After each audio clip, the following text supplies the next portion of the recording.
Trasferiamoci nel Basso Vicentino e precisamente a Campiglia, dove c'è una società di pallavolo che opera in un comune con meno di 2000 abitanti e vanta addirittura una serie B2, il Tognetto Costruzioni. La squadra è stata allestita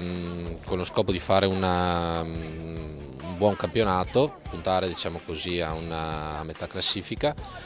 E abbiamo ringiovanito la squadra, ci sono parecchi ragazzi nuovi, giovani e quindi adesso toccando farlo siamo partiti bene, speriamo di continuare a fare un buon campionato. Penso che per il Basso Vicentino sia un punto di riferimento e lo diventi sempre di più. I ragazzini un po' vedo che vengono anche a vedere le partite della squadra maggiore, si appassionano ancora di più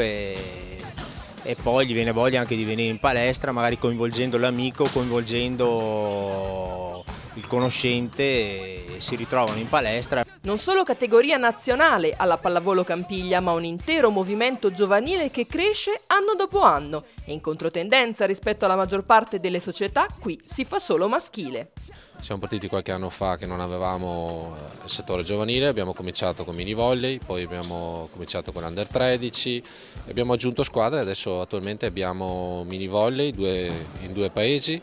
abbiamo under 14, under 16, under 18 e poi prima divisione e serie B. Parliamo dunque di prima divisione, una squadra creata apposta per far crescere i giovani attraverso l'esperienza dei più maturi. La squadra è composta principalmente da giovani, da ragazzi dell'Under 18 e in più quest'anno ci sono stati degli innesti da parte di giocatori con più esperienza, tipo io, tipo un centrale e l'altra banda, e atleti che hanno militato nella Serie C, uno anche nella Serie B2, e quindi quest'anno ci sono stati questi innesti da parte della società anche per dare manforte, diciamo, a tutto l'organico. Abbiamo dei ragazzi molto in gamba che hanno già militato un tempo indietro, comunque l'obiettivo nostro di vari tecnici è proprio di riuscire a mescolare l'Under 18 con la prima divisione in maniera che i giovani imparino dai più vecchi. E dalla divisione proviene lo stesso presidente della pallavolo Campiglia. Ho cominciato a fine anni 90 con la prima squadra maschile di Campiglia a giocare in terza divisione e nel corso degli anni, promozione dopo promozione, la squadra è cresciuta e quindi la passione è rimasta e adesso dalla terza divisione siamo in Serie B e abbiamo creato questa grande famiglia maschile purtroppo perché non siamo riusciti a tenere in piedi anche il settore femminile, purtroppo l'impegno era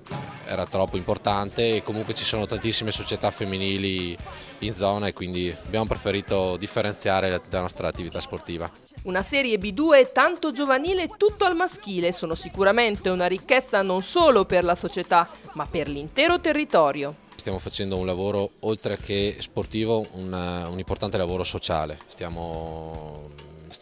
facendo giocare molti ragazzi della zona, non solo di Campiglia ma dei paesi limitrofi, per cui penso che il minimo sia che i comuni, il nostro territorio ci aiuti a sostenerlo.